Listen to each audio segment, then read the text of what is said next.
Assalamualaikum warahmatullahi wabarakatuh. Halo rekan cipta, kembali lagi bersama saya Firan Famza yang kali ini kita kembali di konten YouTube Cipta Sarana Cendekia. Hari ini saya tentu saja nggak sendiri, tapi nggak di konten podcast ya teman-teman. Saya nggak lagi sama teman-teman ataupun adik-adik SMK, tapi kali ini saya lagi bersama salah satu peserta magang di Cipta Sarana Cendekia yang berkolaborasi dengan kantor konsultan pajak Agus Sambodo dan rekan. Yuk langsung saja kenalan dengan beliau. Perkenalkan, nama saya Rifki Diolhak, biasa dipanggil Rifki. Saya lulusan baru jurusan akuntansi di Universitas Islam Negeri Maulana Malik Ibrahim Malang. Oke, ini saya manggilnya siapa Mas? Rifki. Oke, Mas Rifki. Nah, Mas Rifki ini dari UINMA ya? Dari UIN Malang. UIN Malang, oke. Nah, di UIN Malang tadi Mas Rifki bilang kalau Mas Rifki ada lulusan akuntansi ya? Ya, betul. Nah, kalau boleh tahu di UIN Malang itu akuntansinya murni atau akuntansi syariah? Akuntansi murni. Akuntansi murni, berarti ada prodinya sendiri gitu ya? Iya, ada prodinya. Oke, nah kemudian yang pertama saya tuh mau ngebahas nantinya seputar bagaimana pengalamannya Mas Rifki dulu di UIN dulu, kemudian bagaimana pengalamannya Mas Rifki selama intern ini, kemudian yang terakhir adalah saya mau ngobrolin seputar perspektif Mas Rifki yang sekarang sebagai lulusan baru yang juga udah mulai riset lawan pekerjaan kan? Ya. Nah, saya mau ngobrolin seputar itu. Oke, kita langsung saja masuk ke pertanyaan pertamanya. Menurut Mas Rifki itu apa sih keunggulan lulusan program S1 akuntansi? Keunggulan dari jurusan akuntansi itu seperti mengolah keuangan, bisa menganalisis laporan keuangan, juga bisa membuat laporan keuangan, dan juga jurusan akuntansi ini bisa bekerja di berbagai sektor, juga bisa di pemerintahan, juga bisa menjadi freelance. Begitu. Tapi kalau saya melihatnya Mas ya, kan di sebuah perusahaan itu pasti kalau Mas Rifki bilang di semua industri, semua sektor perlu yang namanya accounting ya. Ya. Tapi kan di setiap perusahaan juga nggak semuanya cukup nih untuk menerima semua lulusan akuntansi. Kalau Mas Rifki gimana itu? Kemarin sih sempat baca di website ya. Kalau nggak salah itu memang Indonesia tuh kurang pekerjaan akuntansi. Oke, berarti masih kurang ya, meskipun sudah banyak satu kelasnya kita di akuntansi itu udah banyak gitu ya Mas ya. Masih cukup banget lowongan pekerjaan ini membutuhkan tenaga akunting gitu ya. Betul. Oke, nah kemudian saya mau mengulas seputar program S1-nya Mas Rifki ini. Kalau S1 kan kita ngobrolnya seputar kayak teori sama kemudian kemampuan riset ya Mas ya. Daripada kayak mungkin teman-teman yang ada di politeknik yang lebih ke praktik. Nah, saya mau tahu bagaimana sih peran riset sama teorinya yang Mas Rifki pelajari di kampus itu buat mempersiapkan Mas Rifki nantinya di dunia kerja? Untuk peran riset sama teorinya ini sangat penting, apalagi yang riset, karena nanti dari risetnya kita sendiri kita dapat membantu suatu permasalahan di masyarakat, industri maupun pemerintahan. Nah, untuk teorinya sendiri juga sangat penting, apalagi dari pihak kampus saya itu juga memfasilitasi PKL juga, program kerja lapangan itu. Jadi bisa mempraktikkan teori yang sudah ada. Berarti di kampusnya Mas Rifki itu ada program PKL ya Mas ya? Iya, ada. Nah, itu programnya seperti apa? Apakah ada jangka waktunya berapa bulan? Apakah sifatnya wajib atau seperti apa? Sifatnya wajib. Untuk waktunya itu minimal 1 bulan aja. Oke. Waktu itu Mas Rifki ngambilnya di industri apa? Untuk kemarin saya berada di PT Pegadaian Dinoyo Tangsi Surabaya selama 1 bulan aja. Mas Rifki di sana berada di posisi apa ataupun di divisi apa kalau boleh tahu? Untuk di PT Pegadaian sendiri saya nggak berada di satu divisi, ada 2 kalau nggak salah itu. Satunya itu sebagai admin. Itu untuk menerima melayani nasabah, dan juga ada yang bagian accounting untuk cek arus kas keluar masuknya bank itu. Oke, itu tiap hari Mas? Iya. Oke. Nah kemudian kalau saya mau bertanya seputar, kalau Mas Rifki tadi bilang juga Mas Rifki baru saja lulus ya Mas ya? Iya. Lulusnya bulan kapan sih kalau boleh tahu?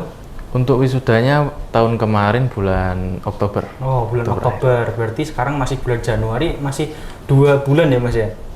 Iya. Ya 2 bulanan lah. Iya. Nah, selama masa itu Mas Rifki pasti kan kayak melihat kayak lowongan pekerjaan, mencari-cari. Saya mau tanya, kalau menurut Mas Rifki ini apakah dengan gelar sarjana aja itu udah cukup relevan untuk menjawab kebutuhan industri saat ini?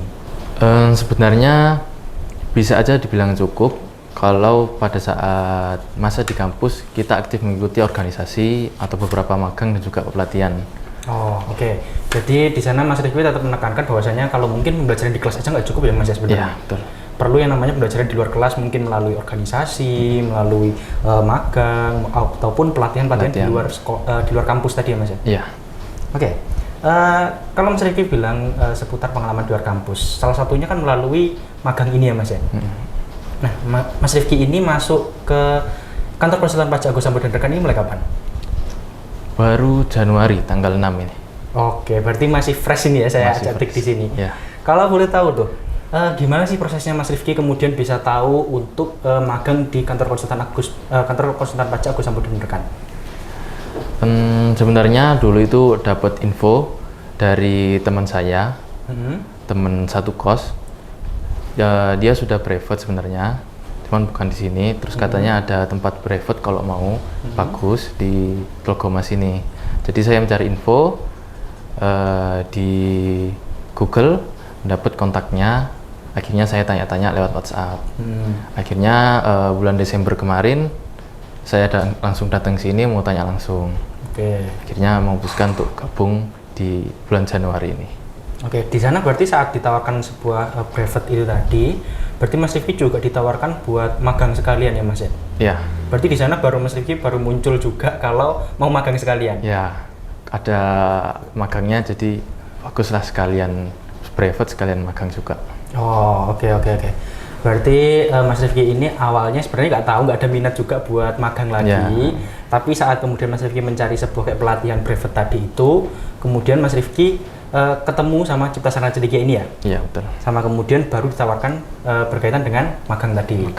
Nah, just info teman-teman yang di luar sana, rekan Cipta di luar sana, jadi di Cipta Sarana Cendekia ini private-nya itu juga ada fasilitas berupa magang di kantor konsultan pajak Agus Sampo dan Rekan sebagai rekanan daripada Cipta Sarana Cendekia. Seperti Mas Rifki ini teman-teman. Oke, Mas Rifki, saya mau tanya seputar magangnya Mas Rifki lagi. Mau mulas-mulas dikit-dikit. Boleh. Ini berarti udah minggu kedua atau ketiga ya Mas? Minggu kedua. Minggu kedua. Nah, selama 2 minggu pertama tuh, Mas Rifki tanggung jawabnya apa aja sih selama di kantor konsultan pajak ini? Untuk 2 minggu pertama ini saya dapat tugas itu mensortir data untuk laporan audit. Dan juga ada pembuatan jurnal untuk laporan keuangan. Itu datanya real Mas? Data real. Berarti ada nama perusahaannya Masnya juga tahu? Iya, ada. Berarti tapi sifatnya rahasia ya Mas? Ya, nggak bisa disebutin di sini ya? Iya. Oke, nah kalau dari pengalamannya Mas Rifki dulu juga yang pernah yang namanya PKL, walaupun mungkin agak berbeda dengan konsep intern ini ya Mas ya. Apakah Mas Rifki merasakan adanya perbedaan di sana? Ada sih Mas. Kalau boleh tahu apa tuh perbedaannya? Mungkin cara kerjanya ya Mas. Soalnya kalau yang di Pegadaian itu kita lebih ke klien atau nasabahnya. Oh, bertatapan langsung dengan para nasabah-nasabahnya gitu ya Mas ya. Oke, kemudian kalau di sini kan masih nunggu harus ada kliennya datang baru bisa dapat tugas dari klien itu. Oke, berarti emang karena industrinya berbeda ya Mas ya. Di sana kan customer oriented, kalau di sini kan lebih ke para layanan konsultasi gitu ya Mas ya. Oke. Nah, kemudian Mas Rifki mengalami sebuah tantangan nggak sih di sana selama mengalami magang ini? Karena mungkin juga dihadapkan dengan beberapa teman lainnya dari beberapa kampus ya Mas ya? Oh, kebetulan itu satu kampus juga. Oke, satu kampus. Nggak ada teman lain selain dari kampusnya Mas? Kalau di sini ya berbagai teman dari berbeda univ. Oke, nah itu apakah Mas Rifki merasakan adanya tantangan di sana untuk entah itu untuk berkaitan dengan adaptasi ataupun berkaitan dengan supervisornya? Oh, ada Mas. Ada. Soalnya kan apa tuh? Saya juga termasuk yang introvert orangnya. Waduh, introvert nih. Jadi ya tantangan lah buat saya buat adaptasi lingkungan baru. Oke. Berarti tapi kan kalau melihat pengalaman Mas Rifki sebelumnya yang di Pegadaian yang langsung berhadapan langsung dengan para customer, bukannya itu harus langsung berkomunikasi terus ya Mas ya malahan? Ya itu juga ya dulu juga sempat grogi gitu, cuman ya dilatih, memang harus dilatih sih biar nggak gugup juga. Oh, oke. Berarti memang di sini memang juga masih baru ya Mas ya, masih 2 minggu lah. Ya. Masih proses adaptasi juga. Jadi masih terjadi tantangan itu tadi ya, buat berkomunikasi dengan teman ataupun dengan para supervisor. Oke. Nah, kemudian saya mau tanya sih Mas, kalau apa sih yang udah Mas Rifki, entah ekspektasinya Mas Rifki atau yang Mas Rifki udah rasakan manfaat daripada program magang ini, entah itu dari segi keahlian teknis maupun non-teknis. Untuk manfaatnya sendiri ya itu paling utama ya pengalamannya itu sendiri, juga karena ini beda dengan magang yang saya kemarin lakukan, jadi nanti mungkin bisa mengetahui bagaimana dunia kerja yang lain di industri yang lain gitu. Juga menambah soft skill seperti problem solving, komunikasi yang baik, kerjasama tim, dan juga hard skillnya pengisian SPT, pelaporan pajak gitu Mas. Oke, berarti memang sebenarnya waktunya Mas Rifki buat magang di kantor konsultan pajak itu di waktu yang tepat nih Mas, karena sekarang lagi high seasonnya di KKP. Soalnya di KKP kan mulai high season mulai dari Januari sampai April karena lagi SPT-an tuh. Iya. Nah, berkaitan dengan hal tadi Mas Rifki bilang kalau salah satu yang Mas Rifki rasakan manfaatnya adalah pengalaman dengan berbeda industri tadi ya.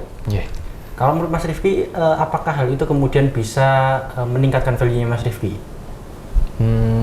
Menurut saya sih bisa, Mas. Karena nanti di industri lain mungkin saya bisa belajar hal baru lagi. Oke, berarti di sana juga menunjukkan kalau Mas Rifki itu juga memiliki kemampuan adaptasi juga gitu ya Mas ya. Dan juga mungkin Mas Rifki juga memiliki wawasan yang lebih luas tuh terkait dengan dunia di industri akuntansi ini. Oke, nah kemudian saya mau tanya seputar bagaimana sih kemudian perbedaan antara teori yang Mas Rifki pelajari di kampus dengan praktik di dunia kerjanya? Apakah ada hal-hal baru yang kemudian benar-benar membuka wawasannya Mas Rifki? Untuk teori sama dunia kerjanya sebenarnya agak beda jauh ya Mas. Mungkin karena perkembangan teknologi ini ada membawa dampak perubahan, juga akan berdampak ke akuntansi. Jadi pasti ada masalah-masalah baru yang akan datang nantinya. Sehingga nanti ketika ada masalah baru yang datang ini akan menambah wawasan lagi itu.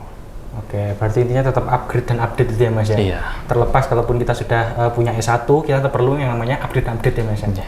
Utamanya kalau kita ngobrol seputar dunia akuntansi dan pajak nih, di akhir 2024 tuh banyak banget perkembangannya ya Mas ya? Iya, betul. Mulai dari PMK 81 tahun 2024 yang jadi PMK Sabu Jagat, yang banyak mengganti banyak PMK sebelumnya. Kemudian juga ada perubahan yang udah direncanakan sebelumnya, yaitu perubahan dari SAK etap ke SAKEP.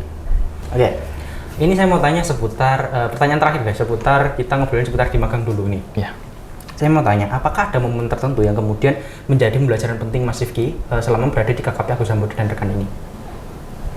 Mungkin tantangannya itu ketika kita nggak tahu apa yang harus kita lakukan dalam tugas kita.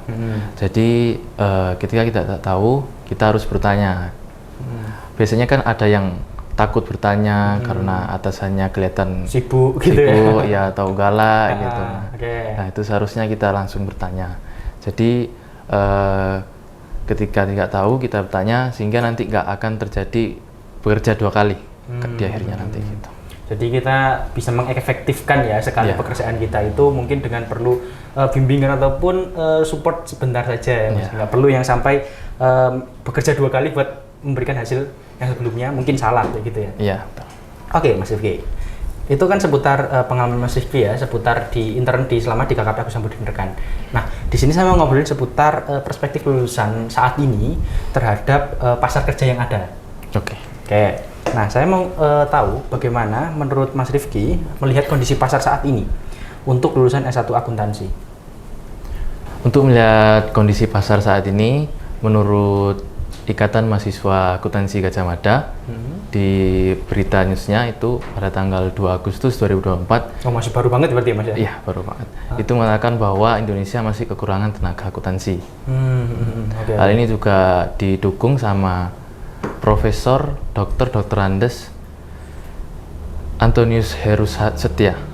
Itu juga mengatakan bahwa rasio perbandingan akuntan publik itu 1:121.000. Wih, banyak banget ya Mas. Dari jumlah penduduk di Indonesia. Oke. Berarti Mas Vicky masih juga meyakini bahwasannya pasar kerja itu masih luas banget ya Mas Ya, buat lulusan akuntansi. Karena mungkin saat ini juga saya bisa mengatakan, misalkan di kantor konsultan pajak ini aja, kalau kita ngobrolin seputar konsultan pajak, di Malang aja tuh konsultan pajaknya cuman bisa dihitung jari daripada jumlah WP yang udah ada gitu loh. Ya. Apalagi kalau kita ngelihat secara nasional, jumlah konsultan pajak secara nasional itu ribuan Mas Yan Mas. Sedangkan jumlah penduduk kita itu ratusan juta. Dan kemudian dia yang udah jadi wajib pajak juga ratusan juta berbanding dengan jumlah ribuan itu tadi. Jadi saya juga setuju sih menurut Mas Rifki tadi bahwasannya kalau lowongan pekerjaan buat lulusan akuntansi itu masih luas banget. Masih banyak banget. Nah, saya kalau ngobrolin seputar lowongan pekerjaannya. Nah, kalau saya mau tanya, kalau Mas Rifki melihat perspektif Mas Rifki seputar lulusan-lulusan saat ini, itu seperti apa sih? Untuk lulusan saat ini mungkin saya rasa sudah bisa bersaing di dunia kerja. Cuman ya untuk teman-teman yang introvert mungkin itu perlu melihat diri lagi, apa kekurangannya untuk perbaiki diri. Oke. Kalau berarti kalau kita ngobrolin seputar value lulusan saat ini itu apa sih Mas? Kalau menurut Mas Rifki? Yang mungkin lebih daripada lulusan-lulusan tahun sebelumnya gitu loh. Untuk value-nya lulusan tahun ini kalau dari kampus saya itu dari pihak kampus sudah menyediakan beberapa pelatihan. Oke. Sampai sertifikasi juga ada yang mungkin berguna nanti di dunia kerja. Jadi nanti bisa bersaing di dunia kerja nanti itu. Oke Mas Rifki, kayaknya sebelum kita lanjut nih kayak udah serak-serak nih. Silakan boleh diminum. Ini teh dari Himalaya.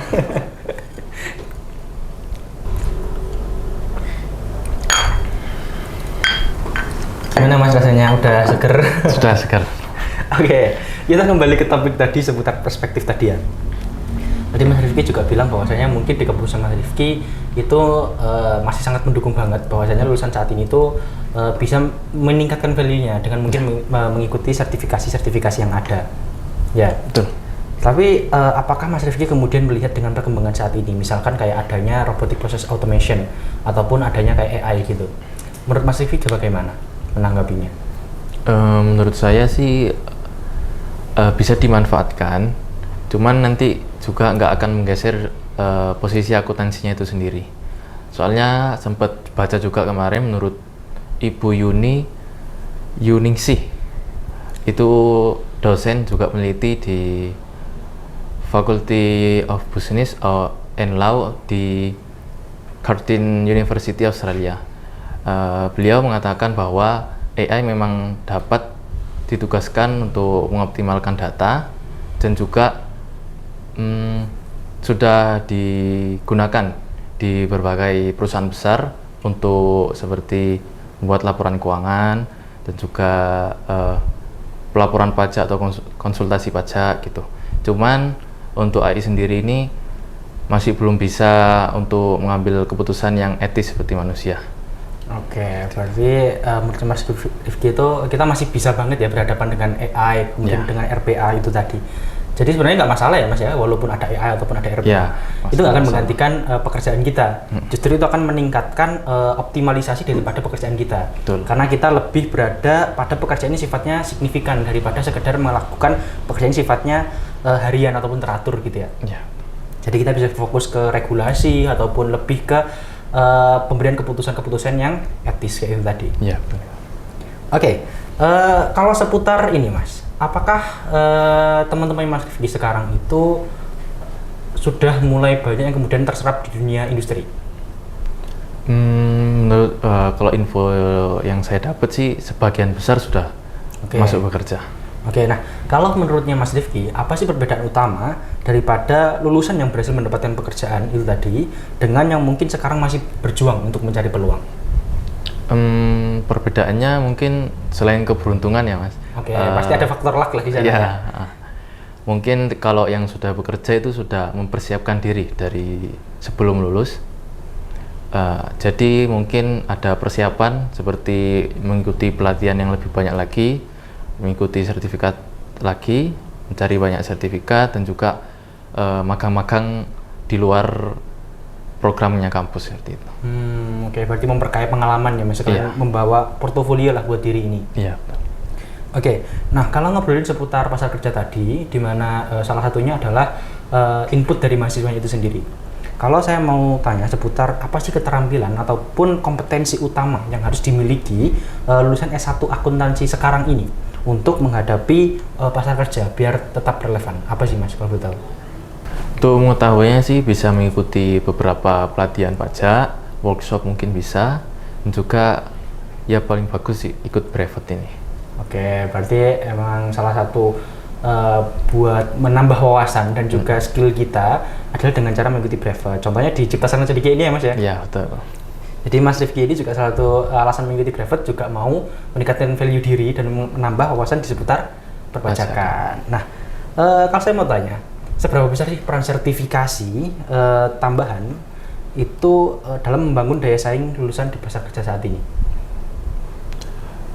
Perannya sih sangat penting ya Mas untuk sertifikasi sama networking.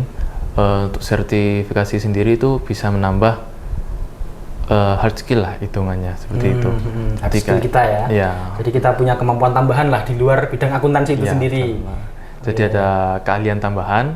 Juga untuk networking menurut saya sih juga penting karena dengan adanya relasi, apalagi di lingkungan profesional, mungkin kita akan lebih cepat untuk mendapatkan info yang kita butuhkan nantinya.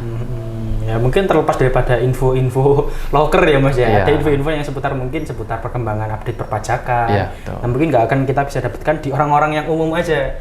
Kalau kita udah berkenalan dengan para profesional gitu kan kita lebih dapat lebih cepat informasinya. Itu tadi teman-teman obrolan kita bersama Mas Rifki, mulai dari pengalaman Mas Rifki di UIN Malang, kemudian intern experience-nya Mas Rifki, dan yang terakhir tadi kita ngobrolin seputar perspektif Mas Rifki seputar lulusan dan pasar kerja saat ini. Tadi Mas Rifki bilang bahwasannya lulusan akuntansi itu saat ini masih sangat dibutuhkan, di mana rasionya pun juga masih sangat besar sekali yang dibutuhkan. Dan yang kedua tadi Mas Rifki juga bilang bahwasanya robotic process automation ataupun AI itu nggak akan berdampak besar ataupun berdampak signifikan pada profesi akuntansi saat ini, karena profesi akuntansi saat ini pun juga masih bisa berdampingan daripada AI itu sendiri. Dan yang terakhir tadi Mas Rifki juga bilang bahwasanya kompetensi utama yang harus dimiliki oleh seorang akuntan di masa ini salah satunya adalah pajak. Nah, salah satu cara untuk mendapatkan kompetensi di bidang pajak itu sendiri nggak cukup hanya dengan S1 akuntansi, bisa dengan mengikuti program brevet A, B, dan C khususnya di Cipta Sarana Cendekia. Baik teman-teman, mungkin cukup itu saja yang bisa saya sampaikan hari ini. Saya Firdan Fahamzah dan Mas Rifki Diaul Haq pamit undur diri. Jangan lupa ikuti seluruh aktivitas kita di akun yang sama, Cipta Sarana Cendekia, dan ikuti seluruh update akuntansi dan perpajakan di Instagram Cipta Sarana Cendekia maupun di YouTube Cipta Sarana Cendekia. Jangan lupa like, comment, dan subscribe video ini. Saya akhiri. Wassalamualaikum warahmatullahi wabarakatuh.